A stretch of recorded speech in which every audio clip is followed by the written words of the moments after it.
আসসালামু আলাইকুম, welcome to learning IT HD. আর সাথে থাকছি আমি মাসুদ মিলন। চলুন আজকে আমরা মাইক্রোসফট ওয়ার্ড দিয়ে একটি ওএমআর শিট বানানো শিখি।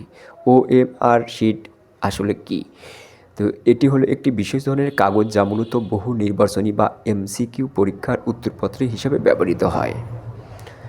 এতে বৃত্তাকার বা চারকোনা ছোট ছোট ঘর থাকে যা পরীক্ষার্থীকে কলম বা পেন্সিল দিয়ে ভরাট করতে হয়। পরবর্তীতে একটি বিশেষ ওএমআর স্ক্যানার বা মেশিনের মাধ্যমে এই চিহ্নগুলো শনাক্ত করা হয়।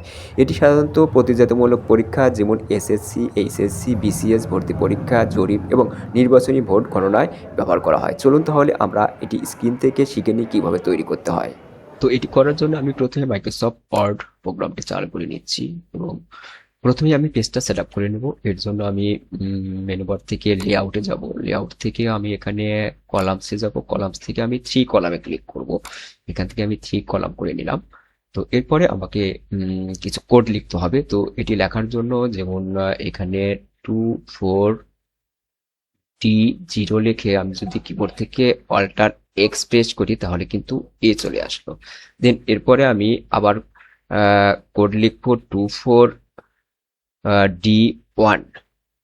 দেন আবার আমি অল্টার এক্স প্রেস করলাম, বি আসলো। দেন এরপরে একইভাবে আমি কোডটি প্রেস করব। কোডটি প্রেস করার পর এখানে আমি 2 দেব এবং এবং অল্টার এক্স প্রেস করি তো সি আসলো। এরপরে আমি আবার কোডটি লিখবো, এখানে 24D3 লিখবো। লেখার পর আমি অল্টার এক্স প্রেস করলাম, দেখুন ডি চলে আসলো।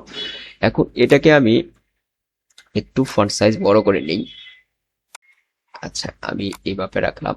দেন এটাকে আমি সিলেক্ট করার মাধ্যমে কন্ট্রোল সি দিয়ে কপি করলাম। কপি করার পর আমি এটাকে পেস্ট করে দেব। কন্ট্রোল ভি দিয়ে যদি আমি পেস্ট করি, দেখুন এটা সবগুলো কলামে কিন্তু পেস্ট হয়ে যাচ্ছে।